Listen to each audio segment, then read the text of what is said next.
Ty pys konkretisht, si mund të bashkëpunoni me Gruevskin dhe Sasha Mjalkovin pas gjithë kësaj që ka ndodhur?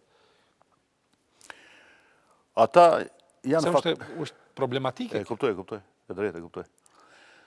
Ata janë faktori politik të cilët nominohen nga ana Maqedonas. Po, edhe vota e përcakton atë. Ashtu, vota e përcakton atë. Po, është edhe një drejtë morale, zoti. Padyshim. Në raport me atë që ka ndodhur. Padyshim. Dhe këto janë çështjet që bota e përparuar i bën, thot për këtë kërkoj falje. O kam qenë përgjegjës objektiv o subjektiv. Nëse je përgjegjës subjektiv, përgjigjesh edhe penalisht. Nëse je përgjegjës objektivisht, nuk përgjigjesh penalisht. Diçka tjetër duhet ta prerëntoj prapë temën. Nuk është problemi shqiptarëve Gruevski edhe Mjallkovi dhe Vëllaroja. Problemi shqiptarëve është që po legjitimohet një parti e cila 13 vite na thot në gërm dhe në frym është implementuar marrëveshja orët. Këtu është telashe kryesore. Ndërsa sa i përket Gruevskit, nuk di si të përgjigjem, ndoshta pak do ta banalizoj. E ke edhe aty në telefon.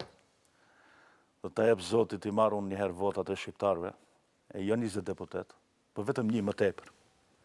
Dhe u premtoj shqiptarëve për Gruevskin dhe për Vëmëron dhe për Mjallkovin, se ndryshimi i tyre do të jetë total, i përnjëhershëm. Si u bë ka kjo? Atëherë problemi që nga Tali Ahmeti, jo te Gruevski. Sigurisht, ashtu si u bë në vitin 2006-2008, një vjet qeverisi, luftë permanente, kacafytje permanente.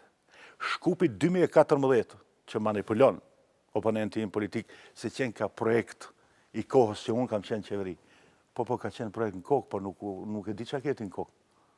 Nga një luftë permanente politike, shkupi 2014, gjatë vitit 2006-2008, nuk ka rezultuar në Kosovë, thuin, asë një baski, jo tullë.